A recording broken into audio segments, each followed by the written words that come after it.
Welcome back, guys, to another exciting episode of Be Different K podcast. I'm so excited.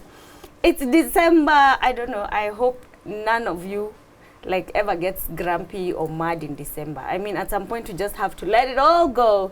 Welcome to December of 2023. It's exciting, and it's another exciting episode here at the Be Different podcast. And we have a very, very, very exciting guest.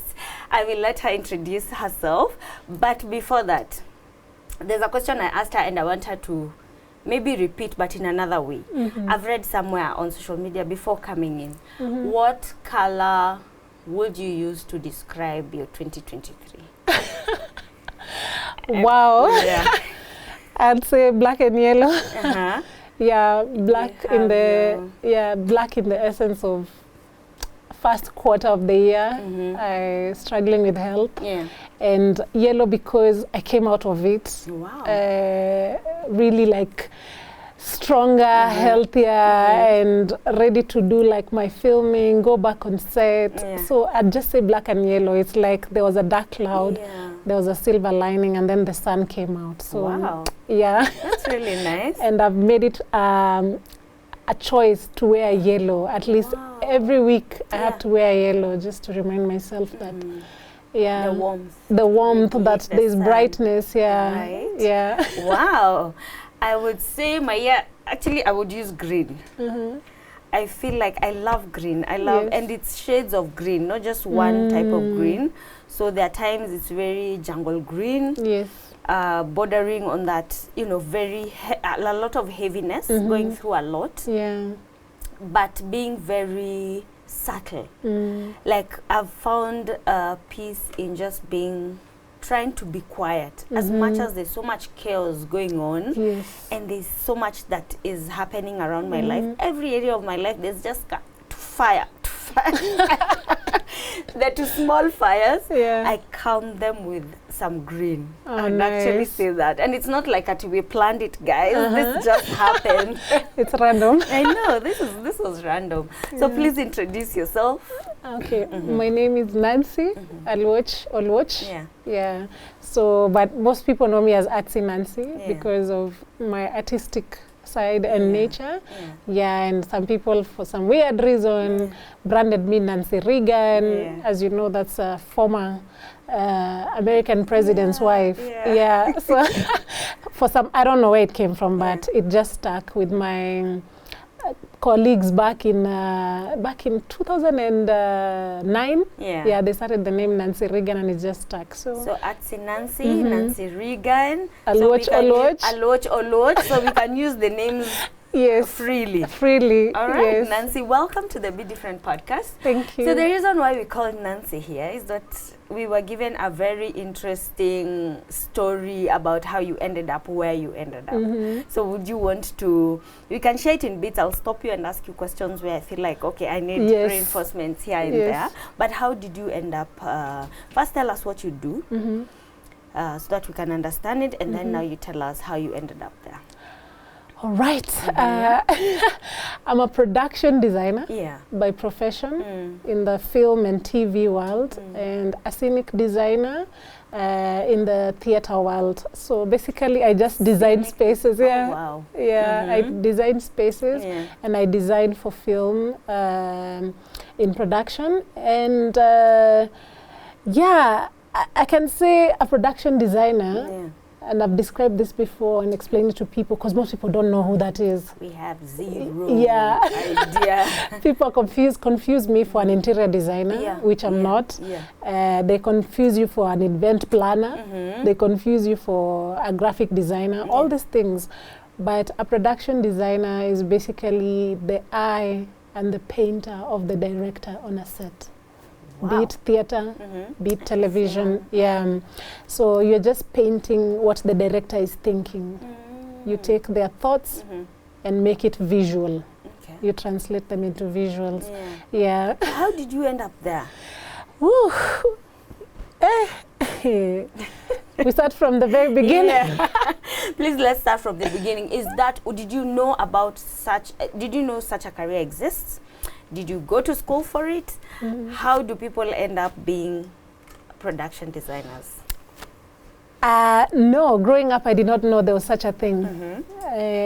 Why would I know? I mean, I was a kid that grew up, I'd say naturally blessed with intelligence, but that led my parents to believe that I was born to be the usual. I'll say the usual, you know. They already knew I'd be a doctor or a pilot, engineer, one of those things that conventional kids who have, like, you know, they do well in school are going to be. But even though I got good grades growing up, like number 1, 1, 1, all through class 1 to class 8, I was always number 1 in class. Yeah.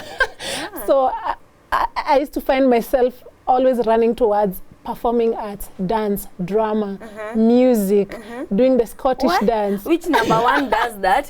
Number 1 are people in books. How are you number 1 and you're going to drama? That's the thing I don't understand, because I was never in class.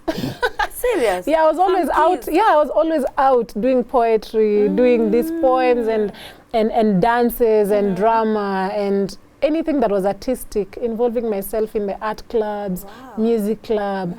But it wasn't affecting my grades, so no one saw a red flag in terms of diverting from medicine. Even in the sciences, you performed? Yes, I performed well in sciences until high school. It means both of your brains, you know, I'm trying to think, they say artists use a certain side of the brain and scientists use a certain side of the brain.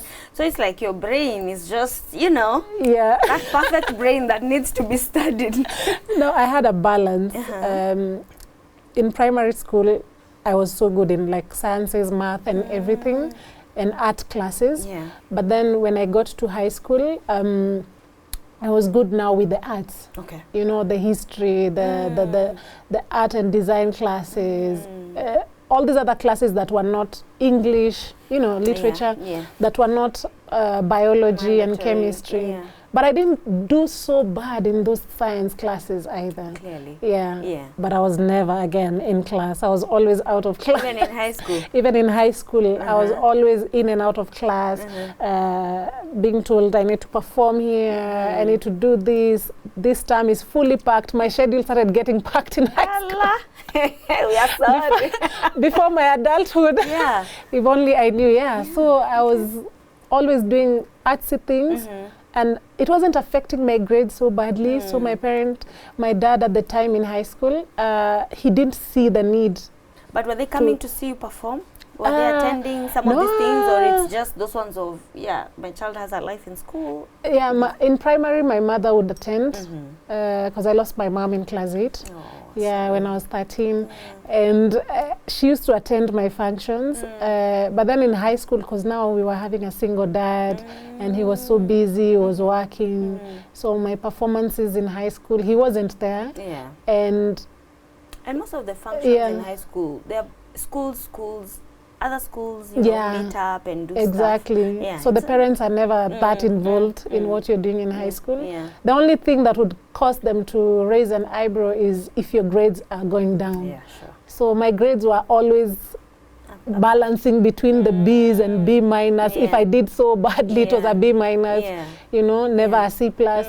So so that's what happened. And he knew I was doing okay, and I was studying what I wanted to do, and I was gonna become maybe a lawyer, which was what was in his head. And so what happened after you cleared? Clearing school as a celeb. You know, you're a celeb if you're in those drama things. After now, you're a Kenyan citizen. Loved by many, hated by the teachers. What? You know, if you're in drama. But you like the loud negative influence. Yes, the loud people in school, the people who hand in their assignments late. Unapoteza wenzako. Instead of being in prep, you're out in the hall dancing. So you're loved by many, and constantly you grow up in high school hearing your teachers say you will not become anything. I mean, find focus. I mean, your friends want to go to Harvard, Yale, Oxford. What are you doing in drama all the time? What are you doing in the arts all the time? Locking myself in the art room. So in Form 4, we got our university admissions, you know, to choose, like we get to choose which university you want to go to, which course you want to do. And I think that's the first time in my life I decided to take control over my future. Okay. Yeah, because I'm faced with all these options. I know I can't get into all these options, but what is it that Nancy wants to be? You know, what do I want to do in the end? And I found myself picking KU, Kenyatta University, and picking courses in the arts. I was picking fine art, I was picking interior design courses. There was nothing to do with law or medicine or engineering. I never ticked any of those things. And I finished high school, went home, sat down, and waited for my results. I knew I had done something that was going to go against. Oh, so you didn't have a discussion with your dad? You didn't involve anyone in choosing your courses? You sat down and actually picked them by yourself? Yes. No one was involved in my choices. And I found that... No, and I didn't share because I always had this weight on my shoulder that I needed to be the person in the family that made it. Oh. Are you a firstborn? How did that feeling come about? I'm a lastborn. I'm a lastborn, and my sisters went to college. Our firstborn went to a teacher's training college, and our secondborn went to a college in Nairobi and did hospitality. So my dad was really yearning for someone who will go to the university, get a degree, and not just a degree, a proper degree, you know. Something to have bragging rights in the village. But I was so scared. I became quiet, withdrawn, because I knew what I had picked. It was gonna come out eventually when the letter of admissions come, and my dad was going to find out that I had chosen something that he was. I was sure it's gonna be a problem. So I just kept quiet, waited for my results. I was just hoping and praying that I didn't fail. At least if I passed, he would have something to talk about and say, even though she's doing this, at least she got a good grade. So I did well in KCSE. The results came out and I got admitted to KU. But when the letter came, my father called me to his office. And he sat me down. And he's this government official. He works for the government. And I was sitting in the office and I'm panicking because I knew what was inside that letter. Was a course that only I knew about. And he opened it and is like, I got your letter from Kenyatta University, and it says it's talking about a weird course.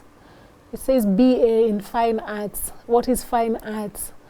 What's that all about? Like you didn't pick engineering or medicine or something else. And I decided to tell him.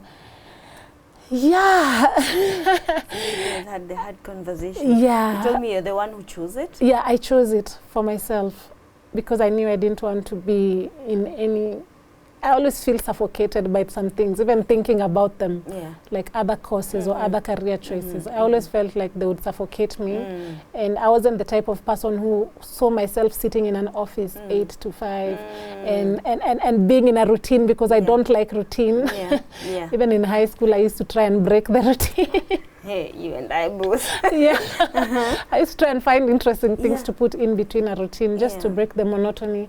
So I knew that's not my future. And when I explained to him, I wanted to do fine art, but I can go to the university. Don't get mad if I see the course. Maybe I missed it in the selection process. I might go to KU and maybe select law, select law and change courses. Let me see if they can agree the points that I have, to change the schools. And he was like, okay, if you go to Nairobi, just make sure you can check if they can accept the points that you have in another school. I know you're able to do that. So I was like, in my head, I know I'm not going to do that. Okay. You just wanted peace. I just wanted peace, because I'm very non-confrontational, even just with my parents, my siblings. I don't like confrontation. So I thought just telling him what he needed to hear is what I needed to just get enough room to prove myself right, that this is what I needed to do. Yeah, as long as I can buy time. All I needed was time to prove that this is the correct career choice for a student like me, because like I said, it's so hard to get good grades and do the arts. Nobody understands why. And it's a very good point you're bringing up. Last week I was somewhere where people were talking about the arts, social media. It was a peace conference, and I remember one of the conversations that came were, how do we tell our kids, our young ones, that arts is not for the, it's not a back, what is it called? Fallback plan. Yeah, it's not a fallback plan. Like, now that all these courses have refused to take me, or I don't qualify for ABC, then now I'll just go back and that example that Chick was using was rapping. Yes. Sorry to use that example. It's like, yeah, I failed in med school, I failed in class, let me just fall back to rap. So a musician starts singing, and yet they don't know there's a lot of work involved. Exactly. And as you'll get to hear, there's a lot of intelligence that goes behind being a designer. A lot. I wish my father knew how intelligent you have to be to even design and complete an entire TV show or a film. Yeah, so, but I also learned it along the way. I didn't know you had to have all that intelligence. You know? For me, I was just pursuing a passion, something that I loved. So you went to KU, I went to KU. No, I went to KU and changed. Oh, because it was saying fine art, and that was now just about, you know, the bachelor and degrees in fine arts is about, you know, sculpture, paintwork, you know, drawing, just the usual fine art course.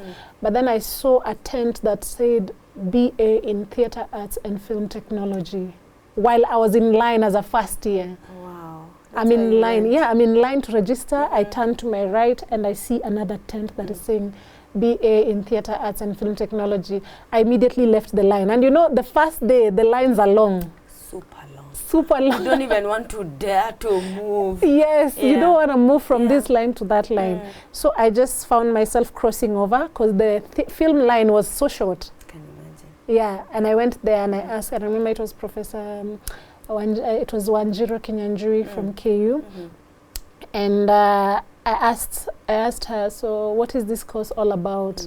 And she told me it's about film technology and theater arts, you know. And then of course I had been watching things to do with theater like Cirque du Soleil, and I was watching films, Hollywood films, and I asked her, is this anything to do with, you know, the big theater shows I see like Broadway? Is it anything to do with Hollywood? And she's like, yes.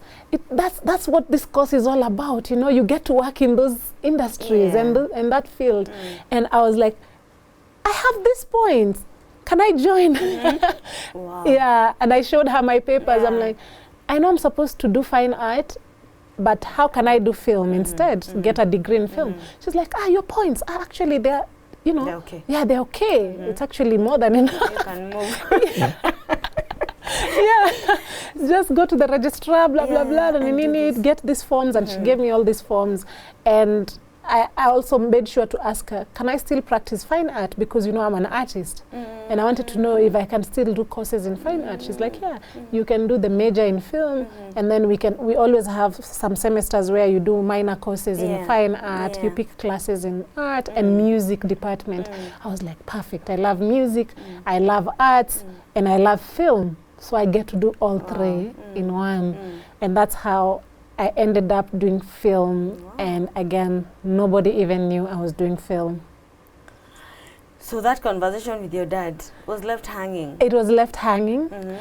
No one at home knew I was doing film. Okay. I kept it completely under wraps. Like, I didn't even want anyone to find out what I was studying. It was just my own little secret. In life, I always said, like, as Nancy, I've always had very strong instincts. I don't know if it's a natural intuition that I have. And I felt that there was nothing wrong with what I was doing. In as much as it could be wrong, that I wasn't communicating what I was doing in school. but I was left to be independent from the age of 17. So I felt like I was making choices for me. In as much as I was still a young girl, I felt like I was left out in the world to just make choices at a very young age. And I didn't feel the need to really explain myself. I just needed time to prove. And yeah, I did film. I did film. How many years? That's another story. That's another story. So it's a 4-year course, but I found myself staying longer because, I got pregnant in first year. Ooh. Yeah, yeah. So you can imagine, your parent is questioning your choices. You get pregnant. You are questioning your choices. I am there. You are questioning your choices. Yeah. Tell me that experience of, oh shoot, how did I end up here? Yeah, I felt like society was gonna prove me wrong. I should have actually been a lawyer or a doctor. I would not have time to.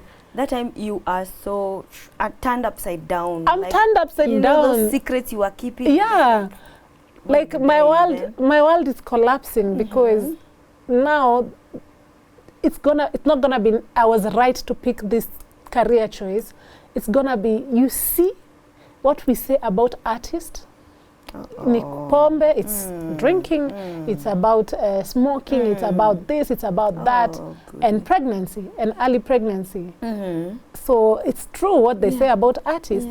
And I was just falling into that same society the society script of this is what an artist is gonna end up like. And in my head I'm like, I think I'm gonna even end up homeless. Oh God, yeah, I can imagine. You have a child, you have no job.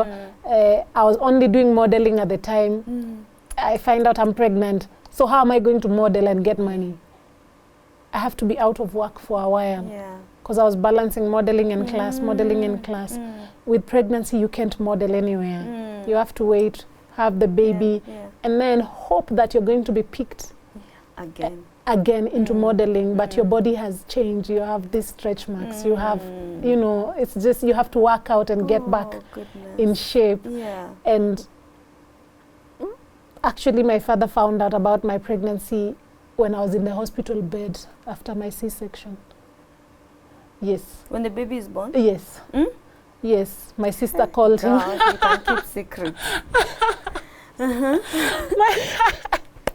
So my sister called him and said, I've gone to the hospital, because I told my sister, don't tell him. Please don't tell him. I've already done so many things. But it must have been a crazy 40 weeks. I know that time is not easy for anyone, even when now it's okay to get pregnant and all. Exactly. It's not easy, those 40 weeks. Who's your support system? What are you doing at that time? Nobody except my sister who lives in Nairobi. She's the only one who knew that I was pregnant, I was expecting a child. Nobody else in my family knew that I was expecting a child. Oh, goodness. And it just came to them as a shock. I was so embarrassed. I was not proud of myself at that point. I felt like I had totally failed. I didn't want anyone from high school to know I was having a baby. Yeah. Our number one. Yes, my primary school, Yeah, we are putting you up here. Yeah, so everyone has put you up there. Everyone is expecting so much from you. I have friends in high school that have gone to Harvard and Yale, and you're there pregnant in your first year in KU. Doing theatre arts. Doing theatre arts. Can you add that? Yeah. I could not have been more rebellious than that. Can you imagine? Like, it was just drowning me slowly. I didn't want anyone to know anything about me. It must have been a hard time. It was such a hard time. Are you doing your clinics at the time? I'm doing clinics. Are you doing all these other things that you're supposed to be doing? Yes. Now you understand why my 4 years in campus turned into 6. Yeah, of course. Because now you had to take the time off. Yeah, Did you defer? Did you defer? I had to defer at some point to try and get a job. So in second year, I get a job. A producer friend of mine in KU tells me to apply for an art director's job at Ibru TV Africa.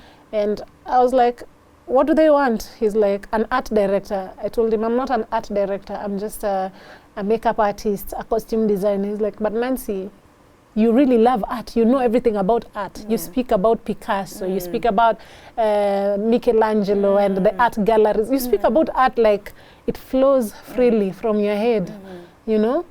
And it's like you can be an art director because you have that eye for art and composition and this and that. That's what an art director does. And I went for the interview as a young mother. Second year, I went to Hebrew TV Africa when they opened their offices here.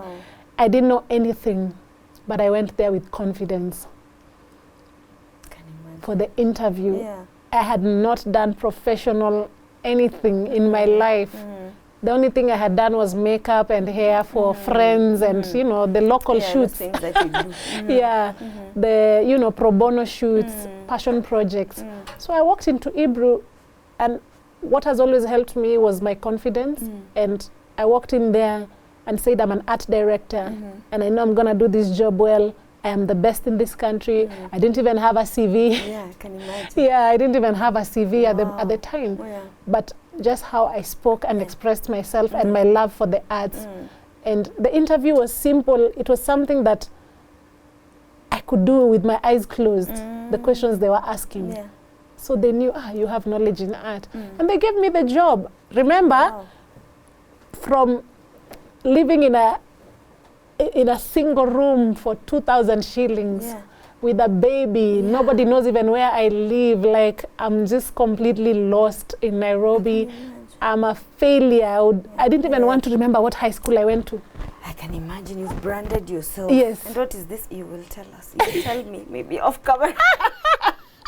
Because I know that name, it carries something and it carries some weight. And I know even in Nairobi, we've made it a thing. Like immediately I hear the high school, you're like, of course I'll start just, you know, I'll get a certain image of you immediately. And I can imagine the pressure that comes with that. The pressure was just too much. And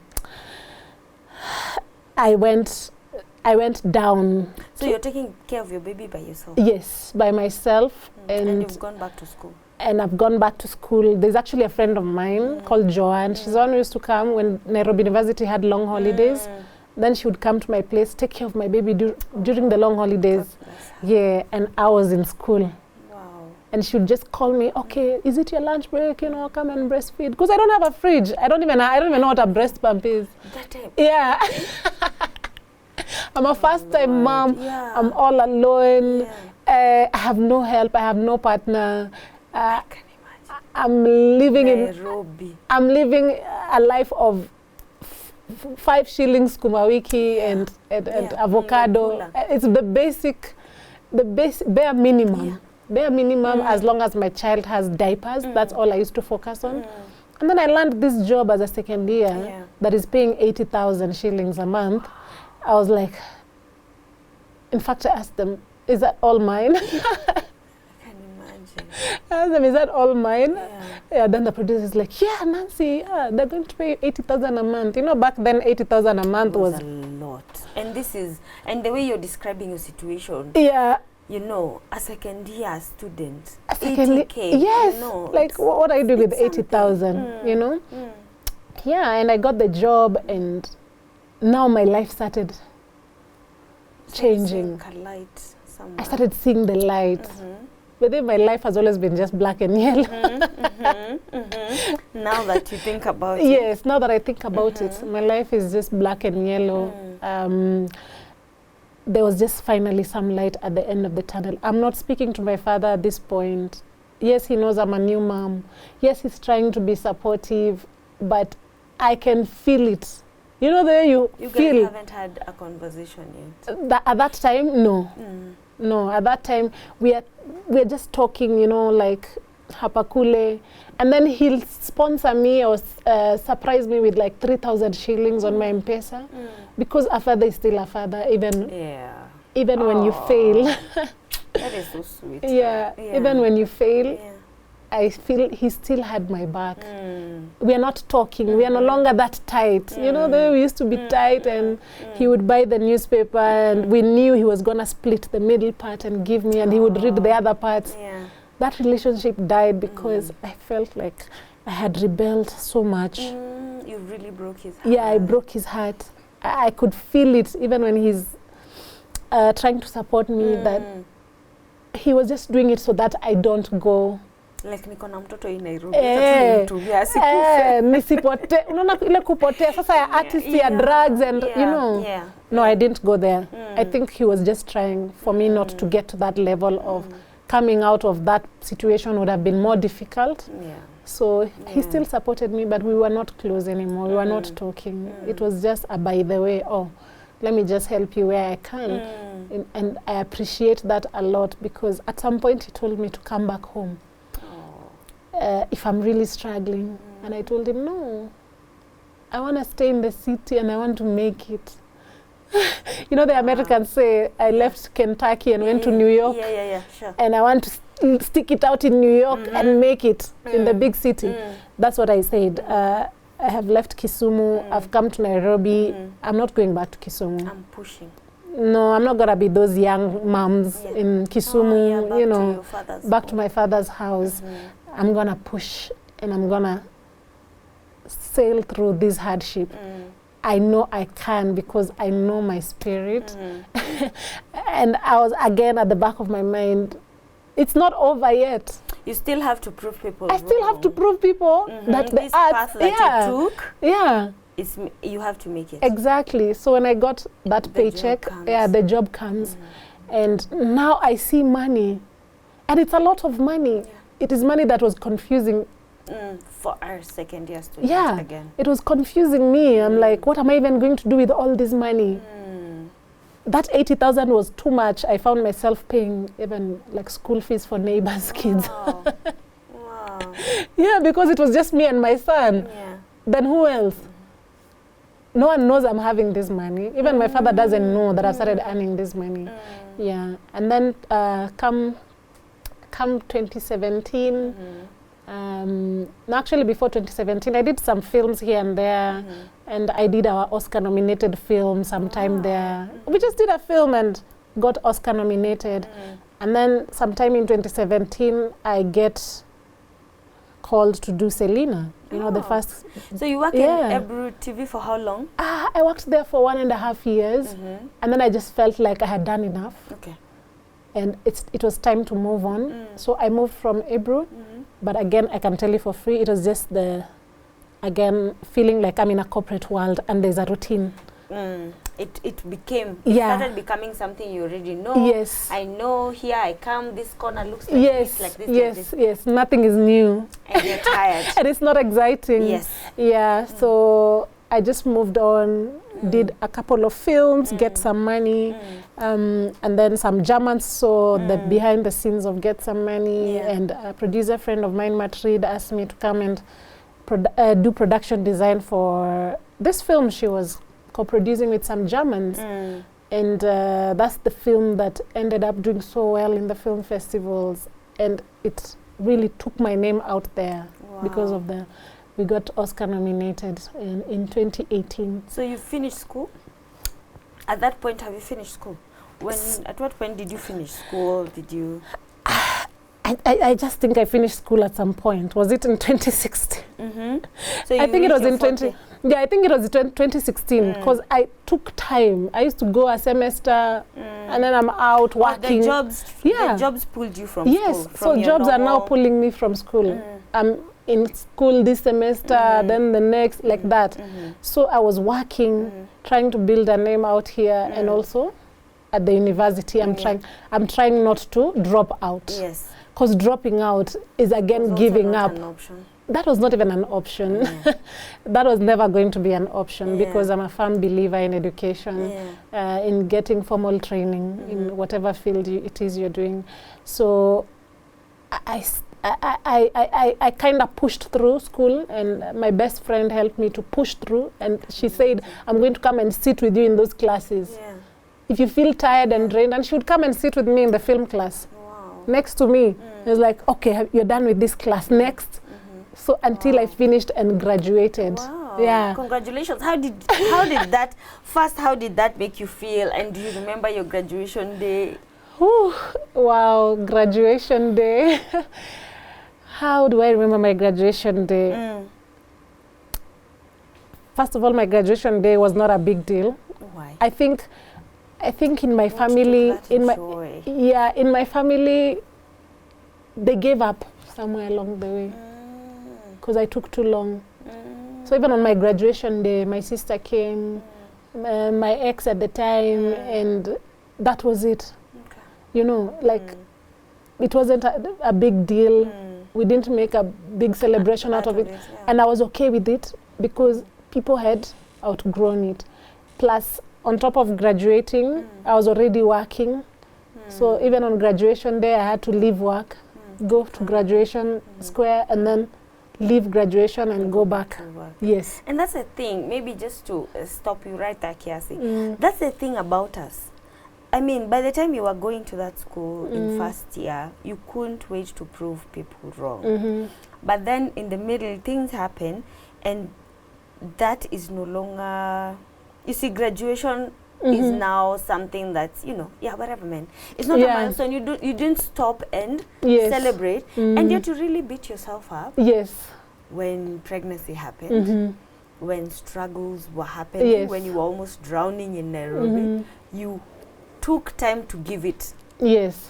You know, your energy, the space, the conversations, how it affected you. So you're graduating, and people are, you said it's only your sister who came. Yeah, your my our firstborn sister and my ex at the time. That was it. Have you reconnected with your dad by the time you're graduating? No, my dad didn't come for my graduation. So the relationship is still struggling? No, it was struggling at that time, 2016. All this is happening before I get to Selena. Yes. You know? Yes. My dad actually came to look for me after Selena. Oh. You know, there's this big show happening, and I'm saying a name that looks like yours. Is that your name? And I'm like, yeah, that's what I do. That's what I do for a living. And everyone is like, hey, we're seeing her name all over, you know, the country, you know, it's, is that your kid? And I told him, yeah, that's me. I'm a production designer. I was like, what is that? So he came to look for me, and we had a heart-to-heart, and I explained to him what I do for a living, and he thought TV, kwanza when he saw the name on TV, he just thought, yeah, this is another one of those embarrassing things. I don't know what's happening here. I need an explanation. So I explained to him what a production designer does. It's nothing funny. It's not a funny career where I'm exposed to this and that. Of course, he was having fears of being in film and television, and that world is full of, you know, again, our parents. And women are not usually when you're suspected to be in that industry from our parents' perspective. It's just like, well, it's like you're those people in music videos who are twerking. As in immediately that's what comes to mind. It's the twerking. It's the twerking in the music videos. Yeah, it's the music video. People who work in the art industry. Yes. So I'm explaining to him, I do script analysis, I do budget analysis, I do creative mood boards for clients, I do this and that. And he's like, what? Like, yeah, actually it drains me. It drains my brain. Yeah. And when did he find out the course that you did? You know, you remember you hadn't told anyone. You transitioned. Yes. So there's a time I just decided, you know what, because my dad keeps coming from Kisumu to Nairobi to their headquarters here in Nairobi. So we usually used to meet like for an hour in town and then separate and then split and then go back to Kisumu. And one of those meetups, I just told him, you know, I'm studying film technology, and I could see it in his face. I'm studying film. Alafu unajua mzazi ajui film ni nini. So you start saying, things to do with television, entertainment. Alafu when I say entertainment, movies, I could see in his face, he's just so worried about me. He's just so worried about me. Like, why this child? The one who went to university. Yes, why You're this child? Yeah, my daughter is in university, but he was just doing one of those things. One of those courses, the entertainment. I can imagine. Yeah, let me tell you, I could see it. And my dad, he doesn't speak a lot. He's such a quiet man. He's reserved, and I always just read his energy. Yeah. That's all I can say. Yeah. And when I was explaining to him entertainment, television, TV commercials, this and that, and I see it in his face, and he's just like, God, where did I go wrong? I know my mom likes asking that question. Yeah, where did I go wrong? Where did I go wrong? Oh, Lord. The one child that, I thought would just do things in the right way is the one that ends up actually doing things the complete opposite. Yeah, the complete opposite. He goes back to at least niko na mwalimu. At least niko na mtu TSC. Ako na pension waiting. Oh Lord. All is not lost. Yeah. And then, I'm just in a big city and I'm not even looking like I have plans to get married.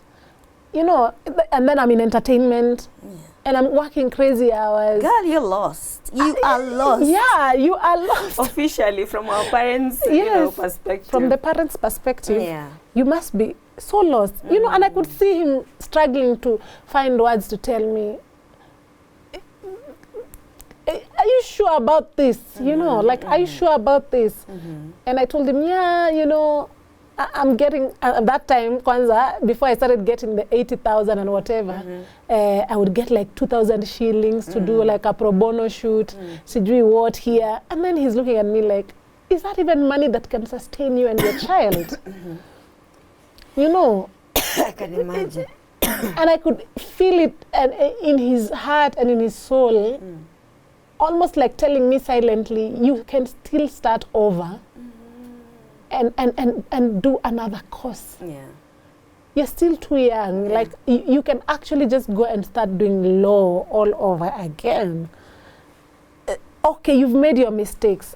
Please, just start over. Accepted. I've accepted it. You went, did your thing, rebellious thing, and then got pregnant and did this course that I don't understand. Yeah. There's still time for you to change. People start over. People do a course for 3 years and start doing another one. So why not you? And me, I just told him, imagine it will be okay. It will pay off. It will pay off. And my dad was like, okay, let me give you time.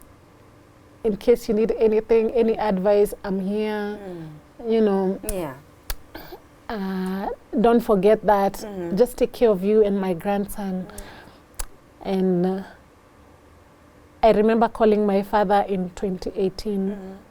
So this time he already knows about Selena. Okay. Oh, he knows now you're... 2017 he knew about Selena. Yeah, he knows I'm doing this big show on Maisha Magic East.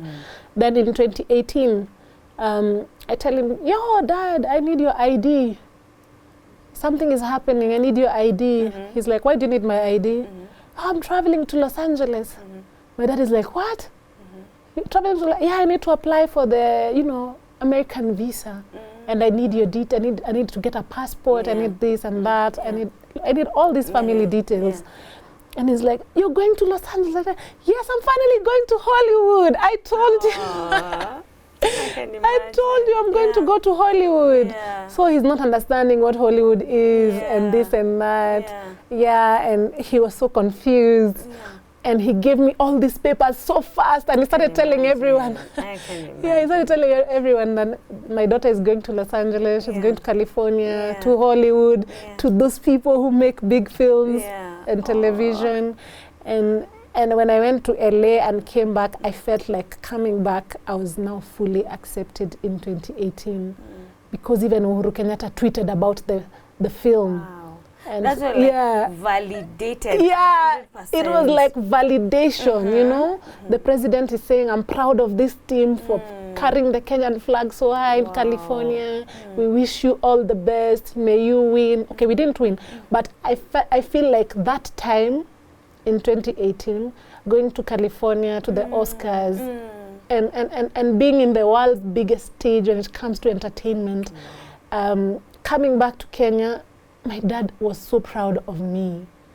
He now started giving me the respect of a professional.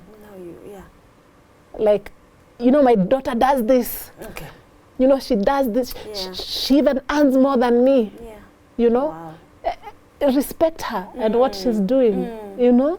Wow. And I started being the daughter now that was being told, okay. Finally. Finally.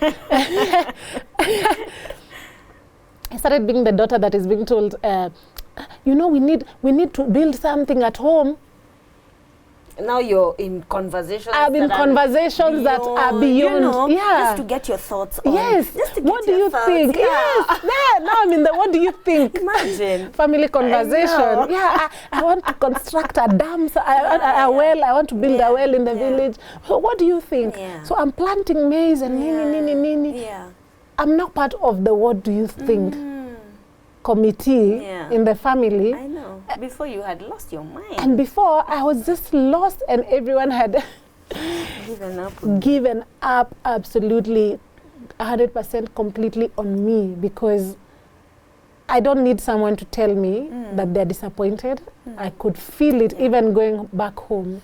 You can feel. You know, yeah. You can know. feel. And the way you're saying you were reading your dad's, you know, energy, body language. Because yes. you know the way the Africans, we have this thing about the truth. Just like, hey, you'll find out from everyone else that someone is not proud of you. Yes. I totally relate. Yes. Yeah. But not directly from your parents, and not on your face. Yeah. And they will never, you know, say anything to hurt you. Yes. But they'll just yes. And then, you know, now he was like a single dad for a while after my mom died. Yeah. And I think that's where my guilt always came from, because this is a single father taking care of you guys. Your mother passed away. I was just with a single dad all through high school. You can imagine my 4 years in high school. And I'm doing so well, and then I get to the university and I do this to him, you know. So I was in a moral dilemma, sort of like, what is the right thing to do? Do I do it for me? Yes. Exactly. Like, and now do you understand some of the choices that I usually feel like I go back to say, okay, yeah, our mothers were not so, maybe they got to this place, this junction where they had to make a decision, and they decided and picked someone else. And they picked someone else. They did. Yeah, and they picked something else. Yeah. You know? Over what they thought, what they felt, what they believed in. Yeah. Yeah. So there's always that fight, internal fight. It is. And it's a the big struggle, and it's the biggest thing ever. Yeah. Because for me, where I sit right now, I know I did the right thing. My father knows I did the right thing. All my family members know I did the right thing, because of how my career has just panned out. Yeah, panned out from what it was at the beginning. You know, and it just looked like I was just being rebellious. I was just not wanting to conform to or even accept the fact that I was naturally blessed with intelligence, and I was throwing it away as a form of rebellion. Especially that line. Especially that. Yeah, especially that script, that this kid, the brightest, we were calling her doctor, we were calling her engineer in the house. Alafu wako entertainment. What is entertainment? Yeah. And everyone is like, you know, vio jamaa kamani and vitimbi things. You know, it's just like, and anytime, I just to find out, anytime these people will come up, like the people who were in that space, famous, and they will come out of nowhere like, yeah, we need to raise money for so and so. Kenyans need to support so and so, because he was a celebrity for so long, but then things went this way. Exactly. And people would point fingers like, Aluoch unaona. You see, I mean, this is a legend, and they're dying in abject poverty. You know, why is this person's life turning out like this? You're associated with that. Yes, you're associated with that, and all those things that happen in our industry and in general, be it theater and film spaces, have also pushed me to make some choices that I stand by, and I've had friends that have really held my hand, and into making these lifestyle choices and lifestyle changes, because I don't want to end up like some of the, you know, the people in the film and TV industry and theater spaces that, you know, you turned out to be a success story. You are a phoenix and you are rising, and it ends up, the story ends up so badly. You know, like what happened? This person was doing so well, but in the end, I mean, there's nothing to show for it. In the end, their life ended like this, with nothing. They're begging, you know? And it's just basically just choosing to avoid certain lifestyle that could be, and distractions in our industry, and just focusing on what has you there. So what inspires you? Now you're, you know, after Selena, definitely your name comes up in all these plans, and you're called and you have gigs, projects. I don't know how you call them. So do you just move as a solo consultant, or do you have a team? Okay, so I started something called the Art Directors Garage. Oh, nice. Basically, the Art Directors Garage was to give a platform to train people in the art department, because I realized most of them were not formally trained in filmmaking. People would just pick their cousin, their friend, their best friend or something like that, and put them in the art department and tell them, you move this stool from here to here, you know, put this fabric on the wall, you know, but there's no artistic thought process behind it.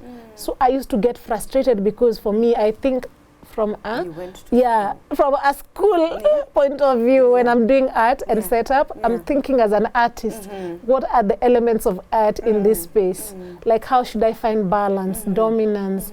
What are the patterns appearing? You know, and thinking as an artist and working with assistants who knew nothing about art, majority, was a struggle for me, because you're leading a group of people who maybe have no formal training. They're just at home and niaje kuja kuna kanenio, you know.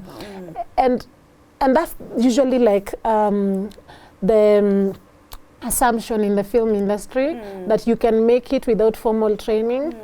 But I tell you, there's beauty in just having some information behind what you're doing. Some knowledge.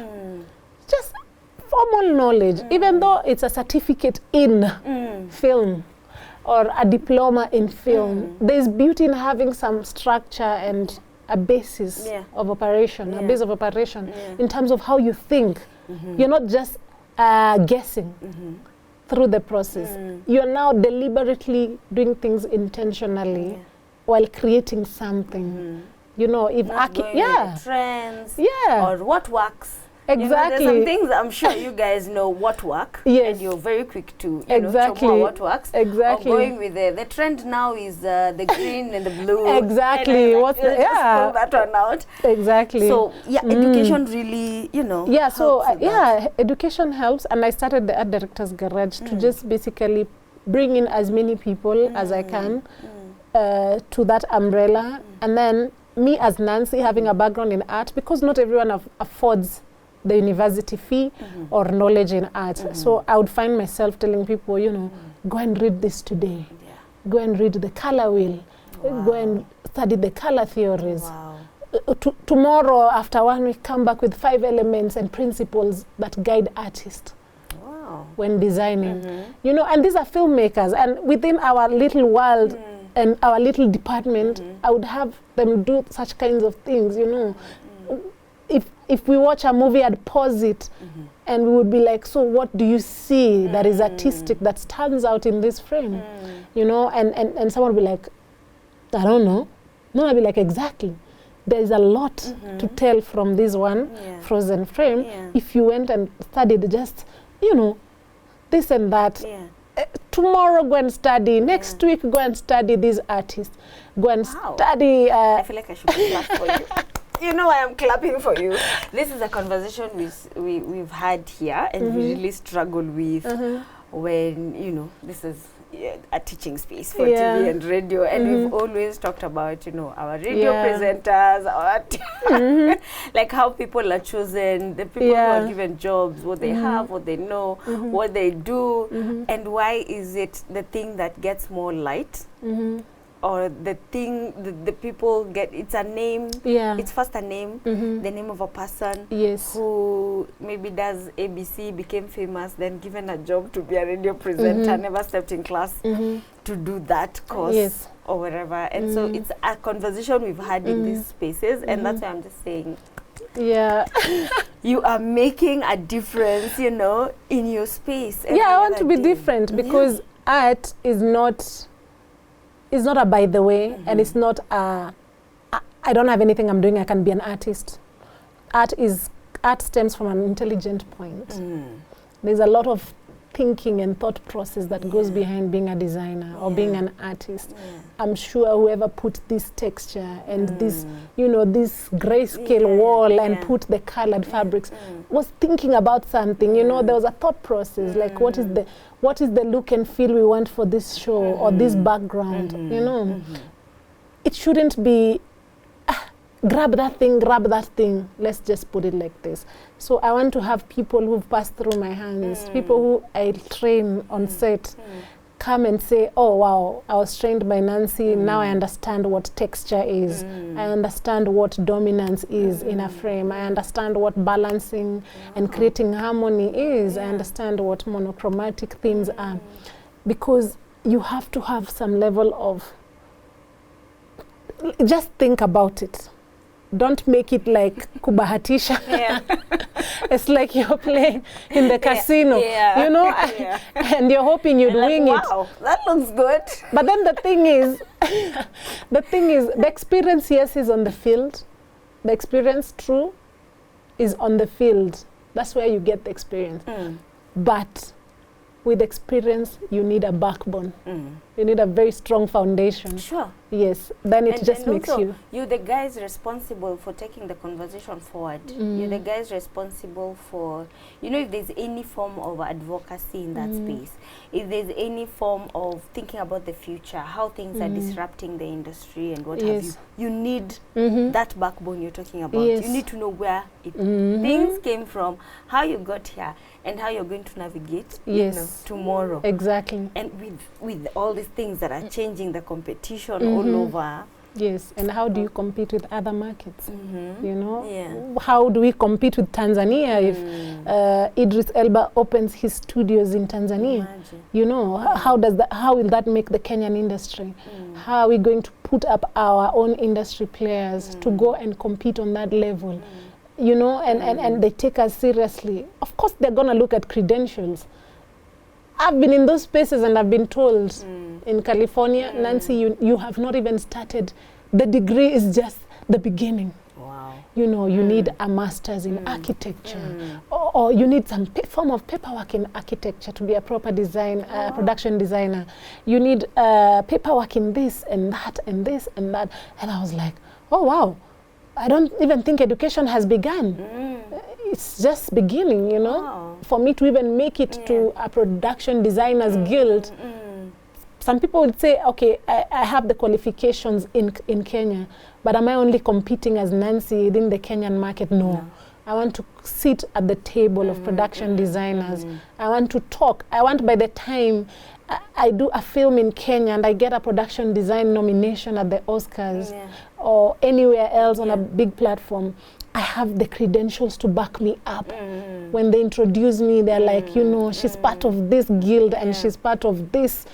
She went to school here and she did this and she holds a master's in this and a degree in that. I just don't want it to be like they're trying to scrape and find. Now what are we going to read about? Yes. I just don't want it to look like I got by. I want it to look like I actually belong. And I put in the work and I belong into these spaces.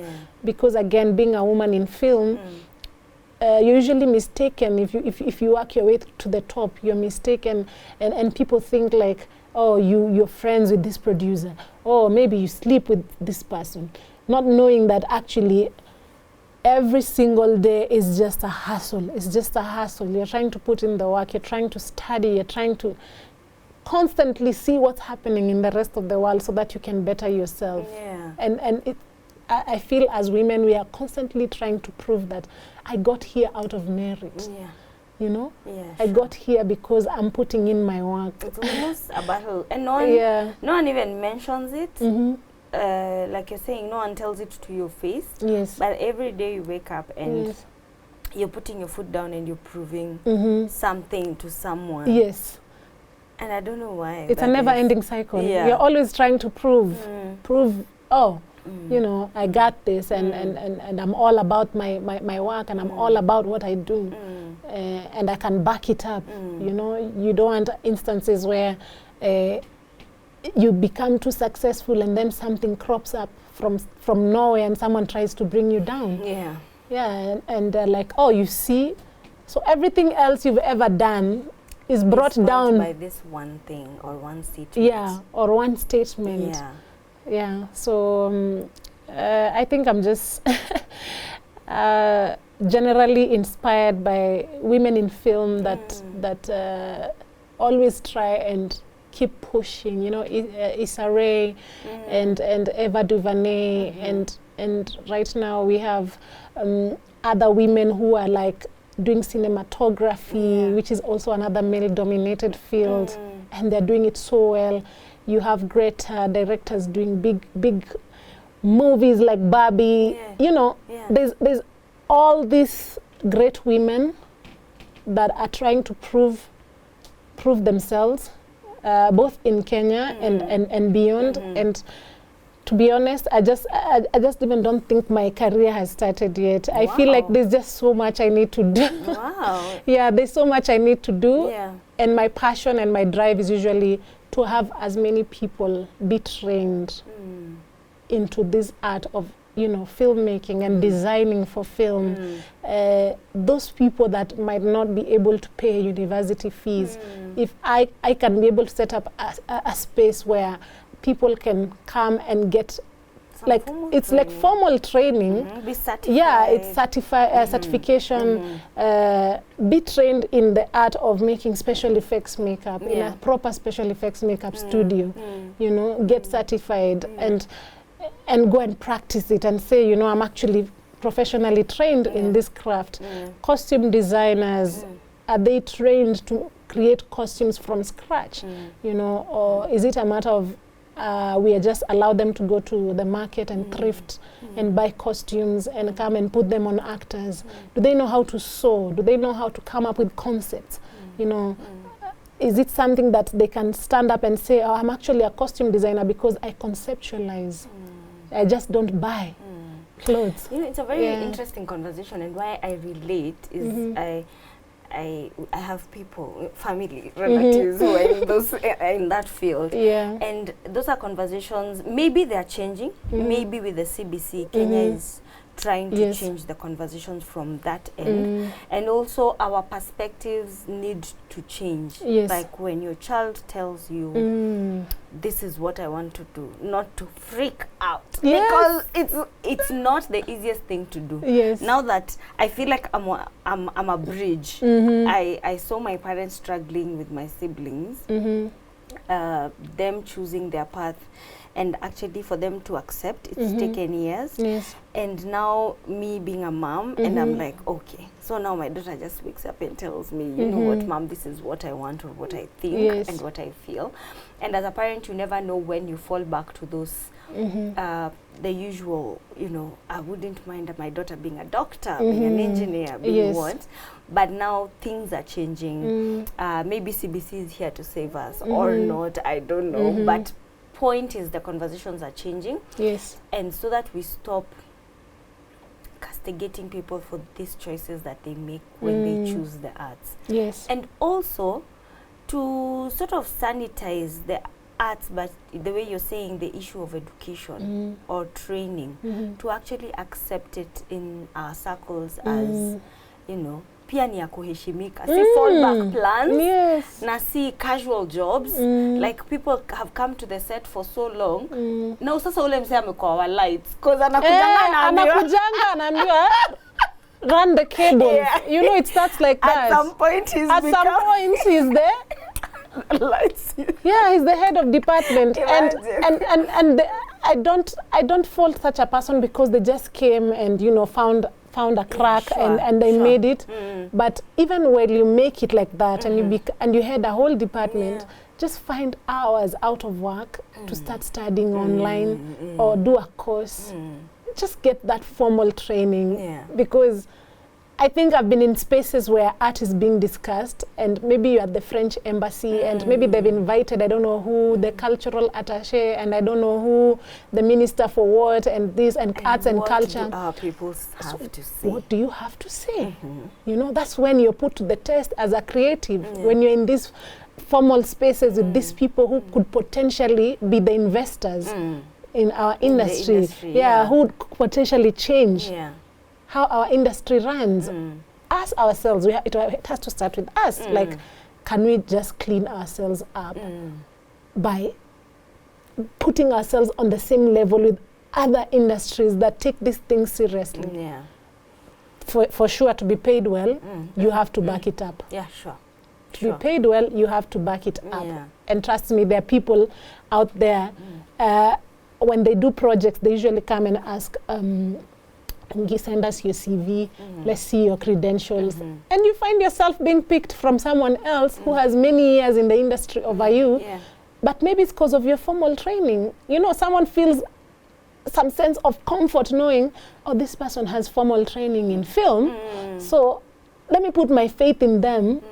Plus they have credentials to back it, the work is out there, you can see it's good. That person has an upper hand. Because they have formal training and they can see that the work speaks for itself.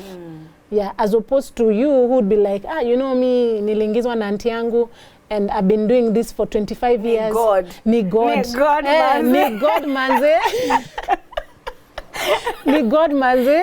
It's good, but even with my own child, if he ever found himself in a position where he joined an industry and he just got there out of, you know, maybe connections and this and that, I would always make sure that my child has some form of professional training. That is something I would tell that child. Yes, the money is there. Because film, you can bump into money and forget about formal training. Sure. I mean, as a second year holding 80,000, 90,000, why didn't that stop me from finishing my, you know, and graduating? Going back to school. It's just sticking it out and saying, money comes, money goes. But that formal education will be there to stay. And I can it's yours. And it's yours. It's yours. No one is taking away that knowledge from you. No one is taking you away what you learned, which you can go and apply anywhere else. Wow. Thank you, Nancy. So I don't know whether you have a parting shot. I have really loved the story. I feel like you should come back for a part 2 of something, because I don't feel like we've finished. Wow. I really suspect we have not finished. But I'm glad I met you. That we've covered I'm glad that you've actually come and shared your story. That's very, very powerful. You're being different in all the ways. You know, sometimes it's a story of how we got here, but you also now have a whole story that you're writing, you know, by yourself and by the choices that you're making. You're definitely walking different. I walk different. You are the epitome of this podcast, you know. And please give us your parting shot, and please promise that you'll come back some other time, even if not, you know, tomorrow or not in the immediate, but we have to look for you for a part 2 of something. No problem. So my parting shot is, I would tell anyone that wants to pursue a career in the arts, if you feel deep in your heart that this is what you need to be, this is where you need to be in life, and there's nothing else for you that can work except this, and this is where you find joy, like waking up in the morning is not a struggle, it comes easy, then go for it. Just trust your gut instinct. The only thing is you have to work so hard to back it up. because it is so easy to get lost in this business. If you lose focus like this, you're out. That's it for you. Yeah. It's like there's sharks all over the film and television and entertainment spaces that will swallow you even before your career rises or starts to pick up. So pick it, go for it, but stay focused and put in the work, and it's gonna pay off, because I live that life and I know that art pays well. I know you can live off of art. I do production design as a full-time job. Wow. I don't have any other thing I'm doing. What's your retirement plan? To a government na pension? Yeah, what's your retirement? I'm just worried about, you know? Yeah, so the opportunities are endless. You meet so many people. You're not confined to just the country. You can work anywhere, in any industry in the world, because film is one language that we all speak globally. All you need to understand is how it functions. And that's it. Once you understand how the film business functions, how it all ties into each other, you can be a filmmaker, a Kenyan filmmaker working in Kazakhstan, you know, working in Morocco, working in Italy. It doesn't matter where you come from, but you can work anywhere as long as you just stay focused. Wow. Wow. I feel so good. Yani, there's a way good conversations just leave me feeling so high. I'm so happy. Thank you so much for coming, Nancy. I don't know, this was just one of those things that really worked out. Thank you so much for coming on the Be Different podcast. Guys, if you have not subscribed, I don't know what you're waiting for. Imagine this is how we are ending 2023. 2024, of course, we go higher. Thank you so much for coming. Thank you so much for watching, and do have a good one.